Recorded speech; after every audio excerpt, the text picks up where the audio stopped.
حدیث نمبر ہے 387۔ ابو قتادہ رضی اللہ عنہ فرماتے ہیں جب نماز کی اقامت کہی جائے تو تم کھڑے ہو یہاں تک کہ مجھے دیکھ لو، یعنی جب امام کھڑا ہو جائے پھر تم کھڑے ہو کے صف بندی کرو۔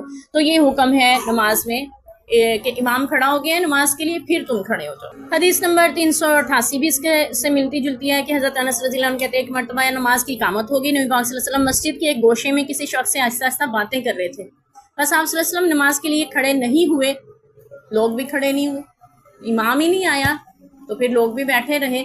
آپ کسی شخص سے باتیں کر رہے تھے، یہ حدیث بہت بار ہم نے دہرا لی ہوئی ہے نا۔ وہ کون شخص تھے؟ حضرت بکر صدیق رضی اللہ عنہ۔ کون سی نماز تھی؟ عشاء کی نماز تھی، اور آپ دیر تک ان سے گفتگو میں محو رہے اور لوگ انتظار کرتے رہے، یہاں تک کہ بعض لوگ اونگنے لگے۔ پھر آپ صلی اللہ علیہ وسلم نے آ کے جب رات کو دیر سے نماز پڑھائی، آپ نے فرمایا تھا اس وقت کوئی بھی اس نماز کا انتظار کرنے والا نہیں ہے، یا کچھ ایسا فرمایا تھا کہ اس وقت پوری دنیا میں صرف تم لوگ ہو جنہوں نے یہ نماز پڑھی ہے، اور یا پھر یہ بھی فرمایا تھا کہ اگر مجھے امت پر مشقت کا ڈر نہ ہوتا تو میں عشاء کی نماز کا یہی وقت مقرر کر دیتا۔ تو یہاں پہ بھی اسی نماز کا ذکر ہو رہا ہے کہ جب تک امام نہیں آ کے کھڑا ہوگا مقتدی بھی کھڑے نہیں ہوں گے۔